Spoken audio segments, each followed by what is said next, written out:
Hi there. In this video, I'm going to walk you through how to create your own historical March Madness team using real data and the March Madness rules. In the other video that I did, I mentioned that one of the best parts of March Madness, the board game, was that you can create your own teams. And I thought it would be a good idea to show you guys how to do that. I am a Syracuse basketball fan, so I have a number of Syracuse basketball cards here that I've created, and I'm going to use a pretty popular team to walk you through the process. I'm going to use the 2017 North Carolina Tar Heels, the team that won the national championship. What you're going to need is some information about whatever team that you're going to create. The website that I use to get this information is sportsreference.com. They have an extensive college basketball database, and you kind of just scroll to or surf to the team that you want to use, and you're going to use some real life statistics that are provided to you. So how I come up with my starting lineup is going down to the per game and clicking on game started, so I can see that it looks like Kenny Williams and Theo Pinson traded some starts, but for the most part this was their starting lineup, so that's the starting lineup I go with for my starting card. And then I'm going to use the point per game tracker that is over here in the summary. So Justin Jackson, for example, led the team with 18.3 points per game. So I'll put 18.3 in the cell for points per game. And from there, all it takes is just referencing the chart that comes with the book or the rule book. And I have that given to you right here. So if you wanted to pause the video or take a screenshot, this is the scoring metric chart that the book uses for the letter grades. So Kennedy Meeks scores 12.5 points per game on average. So that's going to drop him down to the D range between 9 and 12.9. So all I do is put a D in the rating section there. Justin Jackson at 18.3 is a B scorer.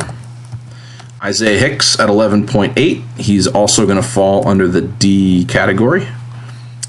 Kenny Williams at 6.2. This is where the metrics get to be a little bit of a bummer. Why couldn't Kenny Williams get 0.3 more points, right? He ranges out as an F scorer, and then Joel Berry at 14.7 is going to fall in the C range. To get our bench scoring, we need to do a little bit of a calculation. If you notice, I have 84.6 points for the Tar Heels. If you look at the team scoring section on Sports Reference, the team, North Carolina, averaged 84.4 points per game, and the opponent averaged 70.6.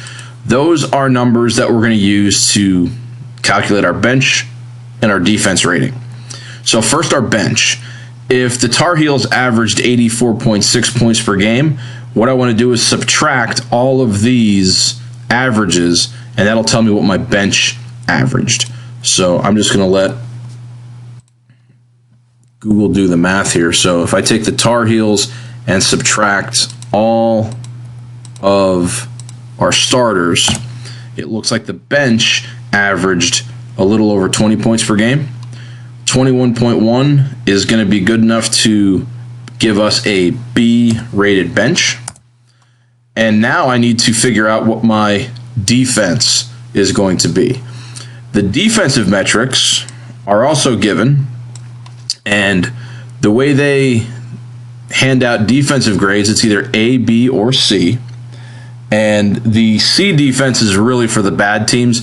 The B defense is the base. That's where everybody starts.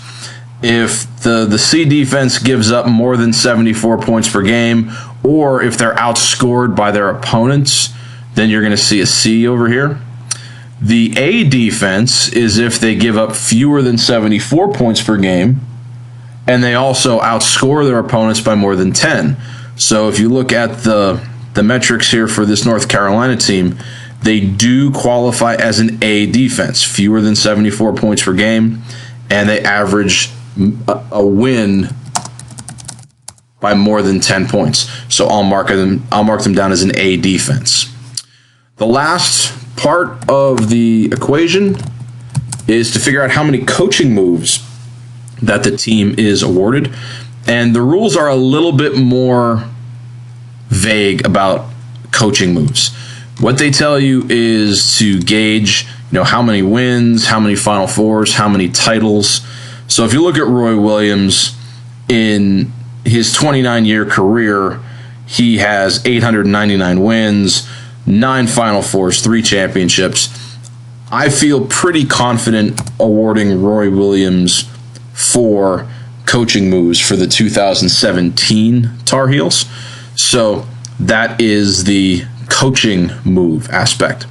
The final metric you're going to need is the team power ranking, and that just determines who the favorite or who the underdog is in the game that you're going to play.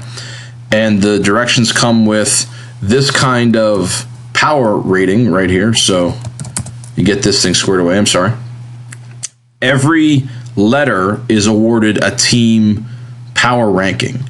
So a AA score is worth 31. The F score is worth 5.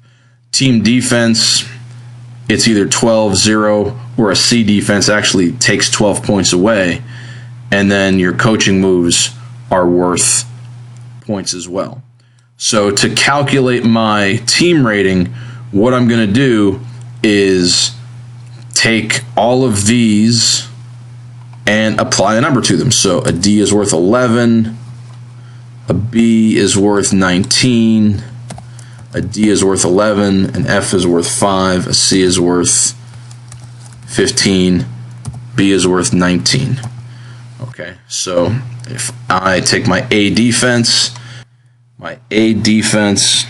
is worth 12 points, and I have 4 coaching moves. So I would add all of these numbers up, and I get a sum of 96. That is the relative power ranking for the 2017 North Carolina Tar Heels.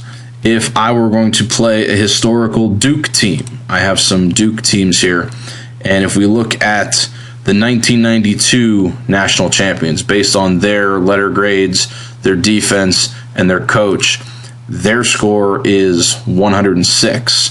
That Duke team would be a favorite over this North Carolina team. And they would play as the favorite, and North Carolina would play as the underdog. But it comes down to who gets the best cards and who gets the best die rolls. Anybody can win. So that's how you make your own team. I hope you have fun.